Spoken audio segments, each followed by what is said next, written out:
I now give the floor to His Excellency Marc Hermanne Gninadoou Araba, Chair of the Delegation of Benin.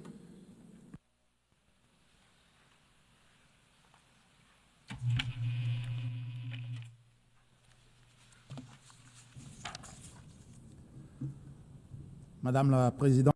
Madam President, United Nations Secretary General, heads of delegation, distinguished delegates, ladies and gentlemen. It is with a profound sense of honor and responsibility that I take the floor on behalf of His Excellency Mr. Patrice Talon, President of the Republic of Benin, on the occasion of this 80th session of the United Nations General Assembly. I wish to first and foremost extend my warmest congratulations to Ms. Elena Baerbock on her outstanding election to preside over this session. I assure her that she will have the full support of my delegation in the discharge of her noble mission. I'd also like to commend the unwavering commitment of Mr. Antonio Guterres, United Nations Secretary General, for his indefatigable efforts in favor of peace, security, sustainable development, and respect for human rights in a global context marked by mounting uncertainties and multiple crises. At this time in which we are celebrating the Oak Jubilee of our common organization, I believe it's timely to conduct an assessment of its progress in charting the path towards a better and more peaceful world. We meet this year in an international climate that is heavily overshadowed by the proliferation of hotbeds of tension, worsening humanitarian and climate crises, creeping inequality, as well as the erosion of trust in multilateral institutions. These challenges, which are unfolding around the planet, severely test our collective ability to preserve peace, to promote shared prosperity, and to protect human dignity. This tumultuous global context fully confirms the relevance of the topic chosen for this general debate: Better Together, 80 years and more for peace, development, and human rights. For Benin, there is but one answer to these challenges: enhancing international cooperation, breathing new life into multilateralism, and restoring the full meaning of solidarity among peoples. Madam President, we stand today at a critical juncture in contemporary history. The world as we knew it is being transformed by profound shifts, in particular the reshaping of strategic balances, fast-paced technological development, the climate crisis, rising interdependence, but also rivalries. These are not merely cyclical adjustments, rather they augur a new global geopolitical order. We are witnessing a gradual shift towards a multipolar world. New powers are emerging, asserting their voice in international affairs, while strategic alliances are being redrawn. This dynamic provides opportunity for rebalancing, but also carries with it risks of fragmentation. My delegation stresses that this nascent world shouldn't relegate smaller-sized states to the role of mere bystanders, nor drown them out under the commotion of great power rivalries. Our voices matter, our experiences matter, our solutions matter. The history of this organization, founded on the principle of the sovereign equality of states, has oft demonstrated that smaller actors are very often able to act as counterbalances thanks to their ability to embody restraint, dialogue, and cooperation, the very essence of multilateralism. My country, Benin, perceives its place in this new global order as that of a stabilizing and cooperative force, a font of proposals, which does not aspire to decide global policy, but which, in terms of the great challenges that we have to meet together, has a vision to share. Our foreign policy is based on respect for international law and the primacy of peaceful settlements to disputes. We believe that the rule of law must always prevail over the rule of force. We favour the virtues of preventive diplomacy, mediation, and consensus building within regional and international organisations. Heir of a plural history, we support cultural diversity as a pillar of global peace. We strive to reconnect Africa with its diasporas by, in particular, offering Beninese nationality as a gesture of recognition to Afro-descendants who wish to claim it. In this new global order in the making, the issue of national sovereignty has returned to the forefront of our debates. All around the world, nations are reaffirming their legitimate right to decide on their own path, to protect their vital interests and to preserve their territorial integrity. This aspiration is legitimate. It is rooted in international law, in the United Nations Charter, and in the will of the peoples. Nonetheless, at the same time, this quest for sovereignty is sometimes interpreted as a call for isolationism and closure.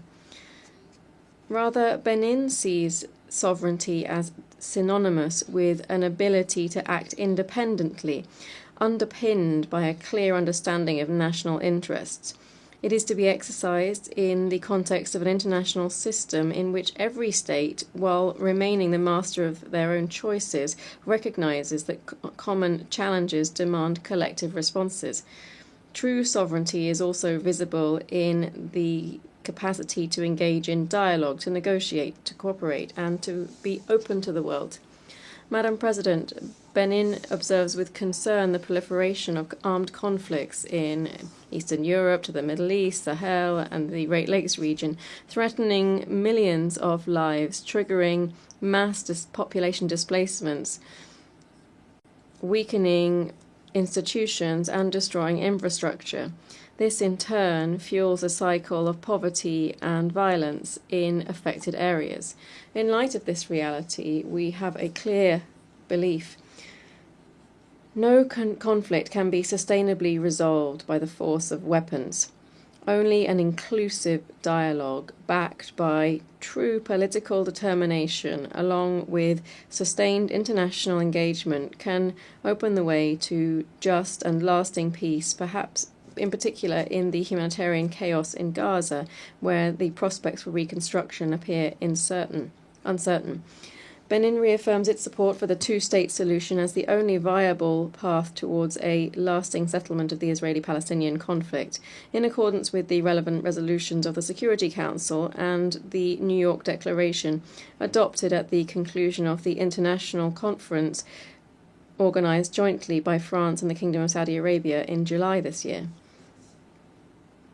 Benin is also following with great concern the developments in the crisis in the eastern DRC, marked by persistent violence despite recent diplomatic initiatives.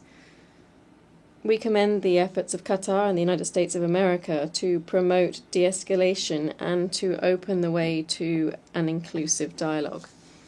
We call on the parties to silence the guns, and we encourage the African Union to ensure consistent strategies, complementary operations, and coordinated peace efforts in the Great Lakes region. Benin is in favour of preventive diplomacy regaining its rightful place in the work of our organisation. Preventing a conflict is always less costly in human and financial terms than grappling with its consequences. This is the case in our sub-region, which is currently facing the threat of terrorism, violent extremism, and transborder crime. The situation in the north of my country, which is under attack from terrorist movements, particularly Jenim in the tri-border area with countries of the Sahel, is critical. The government is addressing this decisively with the support of international partners through an inclusive strategy combining reinforced border security, community development initiatives, assistance to internally displaced persons and refugees, together with radicalization prevention programs. Terrorism is a transnational threat, and without strategic cooperation and strengthened mutual trust between countries, national efforts alone are, alas, insufficient. Furthermore, peace can only be preserved if it is underpinned by justice and respect for international law. This means that all member states must meet their obligations, must respect national sovereignty, and renounce any form of interference or aggression.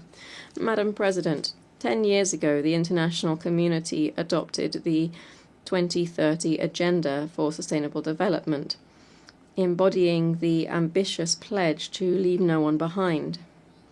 Today, we must face a troublesome reality.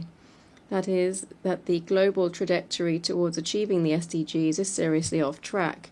Successive shocks, the COVID-19 pandemic, security crises, the exacerbated effects of climate change, geopolitical tensions, and an economic slowdown have stalled or even reversed progress in many countries, particularly in sub-Saharan Africa. Despite these challenges, Benin, under the leadership of President Patrice Talon, has undertaken profound reforms and has galvanized strategic investment to sustainably transform our economy and improve the living conditions of our citizens.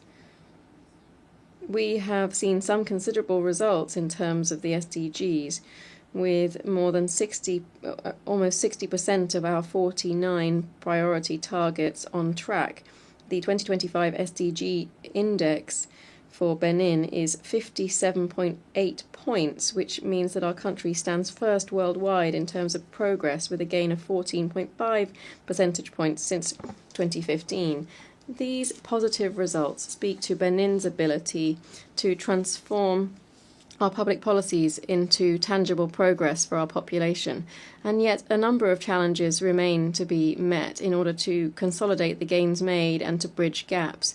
We therefore call for collective mobilization with less than 5 years to go before the end of the 2030 Agenda. This calls for renewed multilateral action to ensure that the Seville commitment is consistently implemented. This was adopted at the 4th International Conference on Financing for Development. We call for a deep-rooted reform of the international financial architecture and of governance of multilateral development institutions so that they can better include countries of the South in their decision-making processes, can modernize their financial instruments in line with new challenges related to the energy transition, social inclusion, and climate resilience. Furthermore, achieving the SDGs demands that considering young people and women as more than mere beneficiaries, rather as genuine partners in change. In Benin, more than 65% of the population is under 30 years of age. Investing in their potential is not only a demographic imperative, but rather a strategic choice to build a prosperous, inclusive, and resilient society. Likewise, women's empowerment is a major lever for social and economic progress, guaranteeing shared equitable growth. With this in mind, the government of Benin, in partnership with the United Nations Population Fund, hosted the Global Youth Summit in Cotonou on the 4th and 5th of April 2024. On the 30th and 31st of July this year, the same city, Cotonou, hosted the annual coordination meeting of the African Union and its member states on strengthening the implementation of the Women, Peace and Security Agenda in the context of the 25th anniversary of the adoption of Resolution 1325 by the UN Security Council. Madam President, in light of the current malaise in multilateralism resulting from geopolitical rivalries, the resurgence of power politics, and a nationalist retrenchment, Benin calls for a collective leap forward to breathe new life into multilateralism, making it more inclusive and action-oriented. In this context, my delegation takes note of the UN 80 initiative launched by the Secretary General. Here we wish to stress the following points. 1. The UN80 initiative must be transparent and accountable. It must ultimately aim to improve UN mandate delivery in the interest of its member states. 2. Ensuring a better response to the organization's recurrent liquidity problems falls first and foremost to member states, who must honour their financial obligations in full, on time and without conditions. Finally, any proposal to achieve efficiency gains by reducing duplication and redundancies across the UN system shouldn't result in dismantling UN agencies or funds to the detriment of the assistance provided to member states. Finally, Benin would like to underscore the urgent need for a thorough reform of the UN Security Council. This is a requirement in light of the 21st century's geopolitical realities. It's essential to build on the outcomes of the Summit for the Future last year, particularly the Pact for the Future, which contains commitments on the Council's enlargement. Benin reaffirms here its support for the common African position set out in the Esselwini Consensus and the Ceuta Declaration.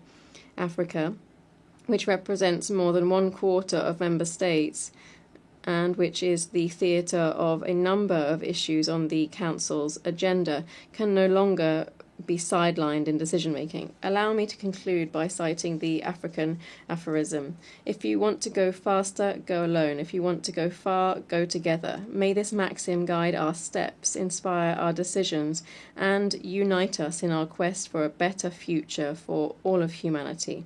Thank you.